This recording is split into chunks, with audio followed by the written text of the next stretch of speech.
Hey everybody, it is me, Matthew. Welcome. Of course, this video from the title is How to Practice Improv.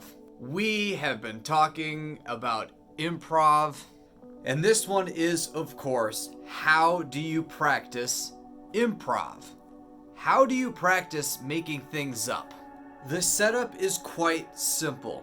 You are going to leave yourself little sparks of inspiration in terms of characteristics, attitudes, and problems.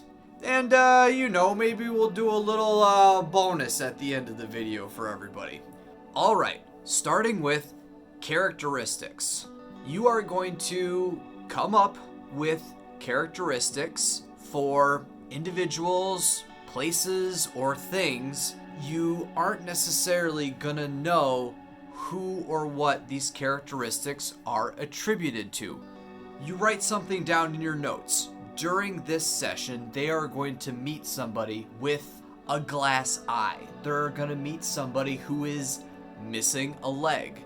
They are going to encounter somebody who has hearing loss. And you don't know who that is going to be attributed to until the moment happens when you feel like this is where that detail is going to come in.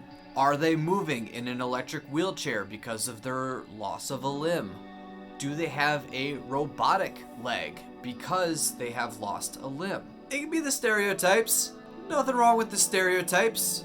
If it's a pirate, they've got a wooden leg. Is it somebody who is older, and so it's just hearing loss because of age? Are they in a battlefield and a soldier was just subjected to a very uncomfortably close grenade explosion and their ears are still ringing and so they can't hear anything for an hour? You won't know where you are going to put these details, but that is why it is practicing improv. You're going to figure out where this is going to happen. If you anticipate that they are going to encounter people, then you can give them different attitudes. You may not know why they feel this way. Is somebody really angry? Is somebody confused? Maybe you write down somebody is going to not like somebody in the party. That's it. That's all you write. And then when they walk into a store or the tavern run by a goblin, the goblin doesn't like the gnome in the party. You've written down somebody's confused. They're on an investigation, and then all of a sudden they just see somebody walking around near the crime scene and they look very confused. They walk up to him and, man, I don't know. I was looking around, my car's missing. I don't understand. Where'd my car go? There's no broken glass on the ground. You added somebody who's confused. Maybe it'll move the plot forward, maybe not. Lastly, this is one I really wish I knew much, much sooner. Not all problems that you give your players need to have a defined solution by you. You don't have to have the answer to the problems that you give to your players. If it's a puzzle, you need to know the answer. A puzzle and a problem are two separate things. A puzzle has an answer. A problem doesn't have an answer.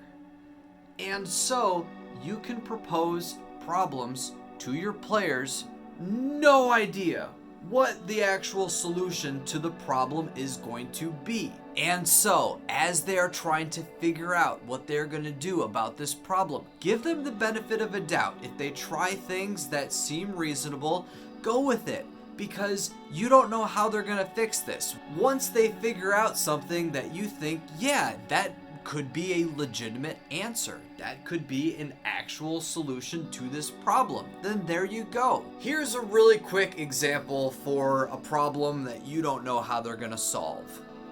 Somebody has lost their pet parrot. It flew away and they have asked the party, please help me find my parrot. You have no idea how they're going to solve this problem, but you've got creative minds at your table. I'm gonna cast Speak with Animals and see if any of these other birds around here have seen a bird that looks out of place. I'm going to hack into the nearby security systems and see if the cameras have seen this parrot. There you go. They are finding solutions to this problem. You didn't know what they were gonna do, and that's great. All right. Here is the bonus. You don't have to be the one that improvises. You can let your players do it. They walk into a shop, they walk into the tavern, one of the players says, "Who is running this shop?" And then you say, "I don't know. You tell me who is running this shop." Some of my most memorable characters I did not come up with. My players did. And it is just a lot of fun to let your players participate in your world building. So there you guys go. That is it. That's how you practice improv. You leave yourself those little sparks of inspiration for your session without really knowing where they are going to go. And once the moment feels right, that's when you add those in. Because everybody, please say it with me.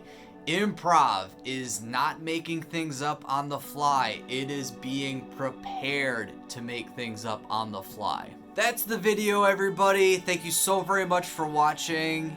In the comments today, I want to know the characteristics, attitudes, or problems that you have added to your games or would like to add to your games. I will see all of you guys next time, but until then, UGM